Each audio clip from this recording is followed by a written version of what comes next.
Essa aí veio pelo nosso Pix. Felipe Viante mandou: Fafá, você é um paladino 5º nível, bruxo 10º nível. Como combinar a história do meu patrono com a divindade? Estava pensando em lâmina maldita com juramento da traição. Como você faria outro juramento? Felipão, essa combinação é uma loucura. Porque, tipo, o paladino vai ter um deus e o bruxo vai ter um patrono. E como o nome bruxo a gente associa logo a alguma coisa perversa, pra muitas pessoas essa multiclasse pode ser até uma incoerência. Mas não é não. Normalmente, pelos estereótipos, a gente é levado a acreditar que o paladino vai ser sempre bonzinho e que o pacto que o bruxo faz sempre é com alguma criatura maligna ou nefasta. Mas são somente estereótipos, não é a pura realidade. E lembrando que essas duas classes têm uma quantidade de opções para serem escolhidas muito grande. O paladino, desde o primeiro nível, ele já escolhe um deus e depois ele vai escolher um juramento. E o bruxo tem uma linha de raciocínio parecida. Primeiro ele escolhe o patrono e depois ele escolhe o pacto. Então, pra gente ter uma grande possibilidade de unir a combinação que a gente bem entender, vamos aos pouquinhos primeiro. Apesar de você ter acesso a outros livros, como é o caso do juramento sagrado da traição que você estava comentando, para poder usar um exemplo perfeito de combinações, vamos usar só o livro do jogador. Lembrando que primeiro a gente escolhe um deus e depois a gente vai escolher o juramento sagrado do paladino. Então, para ficar bem claro no nosso exemplo, vamos pegar dois deuses bem diferentes um do outro. Primeiro, Gardenis, que é a deusa da vida, dos animais e dos elfos aqui no Fabuverso. E de outro lado, vamos pegar Baetur, que é o deus do fogo e da guerra no Fabuverso. Vamos começar com Gardenis. Suponhamos que no primeiro nível você escolha ser um devoto paladino dela. Aí quando você chega no terceiro nível de paladino, você vai escolher o seu juramento sagrado. Por ser uma deusa da natureza e da vida, faria mais sentido estereotipado a gente escolher o juramento sagrado dos anciões. Acho que combina bem com ela. O juramento dos anciões tem os seguintes desígnios: acenda a luz, que através dos seus atos de misericórdia, gentileza e piedade, acender a luz da esperança no mundo, afastando o desespero. Ou seja, misericórdia, gentileza e piedade é um caminho para ser seguido. E com a deusa da natureza e da vida isso combina muito bem. Abrigue a luz. Onde houver bem, beleza, amor e riso no mundo, mantenha-se contra a maldade que pode engolir isso. Onde a vida floresce, mantenha-se contra as forças que podem torná-la estéril. É importantíssimo trazer esperança para todos os seres viventes, já que Gardenis também é a deusa da vida. Preserve a sua própria luz. Deleite-se com música e risadas, belezas e arte. Se você permitir que a luz morra no seu coração, você não poderá preservá-la no mundo. Ou seja, mantenha a beleza, o riso, a alegria. São esse tipo de energia positiva que vai fazer você transformar o mundo ao seu redor. Músicas, risadas, beleza ou arte fazem parte de você. De nada adianta ter só a vida, mas a vida deve valer a pena. E seja a luz. Seja um glorioso guia para todos que vivem em desespero. Deixe a luz de sua alegria e coragem brilhar através de todos os seus feitos. Sendo a luz, você vai ser um glorioso guia para todos. A luz da sua alegria e coragem vai brilhar para todos os cantos. Agora suponhamos que você tenha escolhido um deus mais casca grossa, tipo Baetur, deus do fogo, dos combates, das guerras. Ele combinaria mais com os dogmas da vingança, né? Tipo combater o mal maior. Entre escolher lutar contra meus inimigos jurados ou combater um mal menor, eu escolho o mal maior. Sem misericórdia para os malignos. Inimigos comuns podem ter minha misericórdia, mas meus inimigos jurados não. A todo custo. Seus escrúpulos não podem ficar no caminho do extermínio dos seus inimigos. E restituição. Se meus inimigos causarem a ruína do mundo, é porque eu falhei em detê-los. Devo ajudar aqueles prejudicados pelos delitos.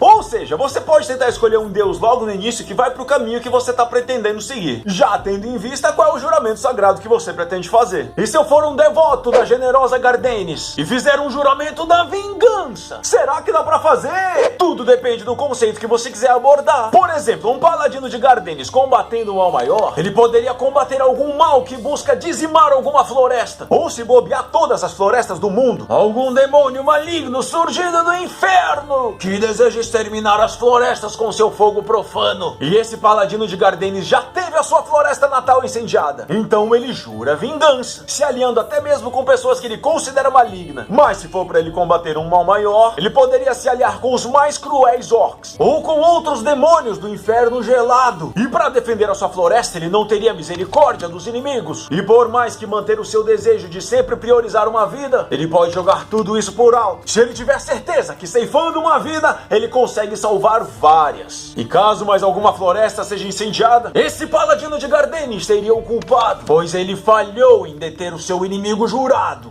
Sacou a virada? Por mais que seja uma deusa da vida boazinha, um devoto dela pode meter a mão no sangue do inimigo com o juramento da vingança. Mas será que utilizando desse papinho aí de conceitos a gente consegue pegar um deus tipo o Baetur, que é do fogo, da guerra e o caramba 4, e permitir que um paladino desse deus fizesse um juramento sagrado mais bonzinho, como por exemplo o da devoção? Vamos explicar ponto por ponto os dogmas dessa devoção. Sendo o paladino um devoto do deus da guerra. Honestidade. Não minta nem trapaceie. Deixe sua palavra ser sua garantia. A mentira nada mais é do que uma covardia verbal. A sua palavra deve ter tanta força quanto você. Não se deixe intimidar. Coragem. Nunca tenha medo de agir, apesar da cautela ser sensata. Para um devoto da guerra é necessário saber o momento certo de atacar e saber o momento certo de retroceder. A coragem e a estupidez são muito confundidos por bárbaros selvagens. Mas Baetur nos ensina a sobreviver para lutar durante mais tempo. Aqueles que não agem com inteligência morrem antes de alcançar o sucesso. Compaixão. Ajude os outros, proteja os fracos, puna aqueles que os ameaçarem. Mostre misericórdia com seus adversários, mas tempere isso com sabedoria. De nada adianta desembainhar a sua arma se for enfrentar criaturas fracas. Se você sabe que é mais forte que os adversários, eles não apresentarão perigo algum para você. Nunca se levante contra os fracos, nunca os oprima, mas ensine-os a lutar, espalhando assim a palavra de Baetur. E caso você supere em combate um inimigo, matá-lo é um sinal de fraqueza e de medo. Se você tem medo de que ele retorne e possa assim superá-lo, o medo é o seu real inimigo. Você deve se tornar mais forte para superá-lo a todo momento. A misericórdia enaltece a sua coragem, e aquele que mata na primeira oportunidade não é nada mais do que um fracote amedrontado. Dever. Seja responsável pelos seus atos e por suas consequências. Proteja aqueles confinados aos vossos cuidados e obedeça aqueles que tiverem autoridade sobre você. Ter lealdade é saber se impor. Se você não souber liderar um esquadrão, você não saberá liderar nada. Assim como os outros lhe devem obediência, você deve respeitar a hierarquia e também dever obediência. Para uma guerra ser bem sucedida, o caos deve ser evitado e a deslealdade punida. Sacou? Dá pra fazer. O que importa é pegar o conceito. Aí agora, por exemplo, o bruxo. Ele vai seguir uma linha de raciocínio muito parecida. Você vai escolher um patrono. E já que a gente tá falando aqui só do livro do jogador, ele pode ser arquifada, corruptor ou grande antigo. Mas independente de qual patrono você escolha, você é livre pra escolher também o pacto. Se vai ser o pacto da corrente, que você ganha um familiar, ou o pacto da lâmina, que é aquele que tu invoca a tua arma, ou o pacto do tomo, que você aprende uns truques extras. Sacou o grau de combinações que dá pra gente montar nisso aí? Usando aqui os trejeitos que a gente já fez, dá pra gente criar um devoto de Gardenis, com o juramento da vingança, tendo como patrono uma arquifada, com o pacto da lâmina. É um personagem que louva a deusa da natureza, está disposto a defender ela com toda a fúria, fez um pacto com uma arquifada poderosa, tipo a senhora primaveril, para ter uma arma abençoada por ela com seu pacto da lâmina. Ou pode ser um devoto do deus da guerra, que fez um juramento da devoção, que fez um pacto com um corruptor, o sedento das almas, que em troca desse pacto ganhou um familiar que anda com ele, tipo um pseudo-dragãozinho que fica tentando corrompê-lo para ele ser mais violento, quando na verdade ele usa a violência de uma maneira bem medida. Sacou que o importante é o conceito do personagem? A gente pode escolher um deus bonzinho, fazer um juramento bonzinho, escolher um patrono bonzinho, fazer um pacto bonzinho, ou a gente pode escolher um deus maligno, fazer um juramento profano, escolher um patrono abissal e um pacto terrível. Porque ambos são permitidos, mas eles são extremos. Entre esse meio termo aí dá pra gente misturar tudo. Fazer um deus bonzinho com um juramento profano e um bruxo bonzinho fazendo uma lâmina maldita. O negócio é você conseguir explicar pra si mesmo e pro mestre. Mas entre nós, com 15 níveis, dá pra te explicar uma história bacana. E respondendo como eu faria um personagem assim, eu fazia um paladino com juramento da devoção mesmo, bem herói, sendo devoto da deusa Maeris, a deusa da evolução e da transformação dentro do Fabuverso. E pra fazer um pacto da lâmina, como você disse que estava querendo, poderia até fazer com um semideus, o destruidor dos grilhões, um patrono que vai até as últimas consequências para extinguir por completo qualquer tipo de escravidão. Já seria um paladino pacífico, que nem andaria armado, somente com a sua armadura pesada e seu escudo grande, tentando usar as suas magias de bruxo. Mas quando um momento de um combate físico se aproxima e se torna inexpurgável, eu conjuro a minha arma, já que fiz uma promessa no passado de nunca desembainhar nenhuma arma novamente. Eu uso somente a arma que o meu patrono permite e me dá, pois ele sabe que naquele momento evitar um combate não é a solução.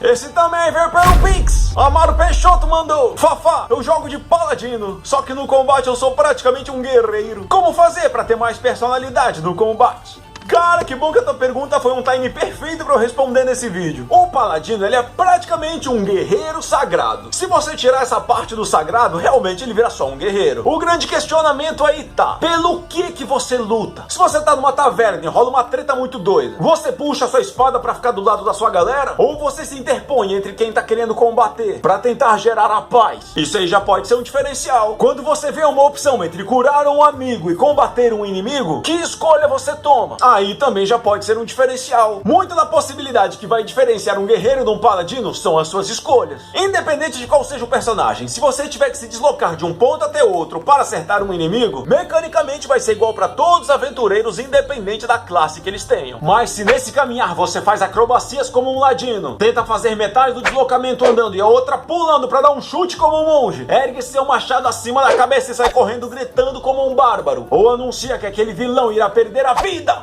graças a toda a força que você está recebendo do seu deus antes de atacá-lo, aí pode ser o diferencial do paladino. Por mais que o paladino tenha um poder de cura, solte magia e tenha um carisma alto, existe a possibilidade dele ser somente um guerreiro se você não for um guerreiro sagrado. No final das contas vai ser basicamente isso. A diferença de um guerreiro para um paladino não é como ele ataca, mas sim o que o fez desembainhar a sua arma. E tem uma pergunta para ser respondida com urgência? Manda a pergunta por um Pix aqui pro nosso canal, fabularoficial@gmail.com. A sua pergunta respondida com toda a urgência que ela merece.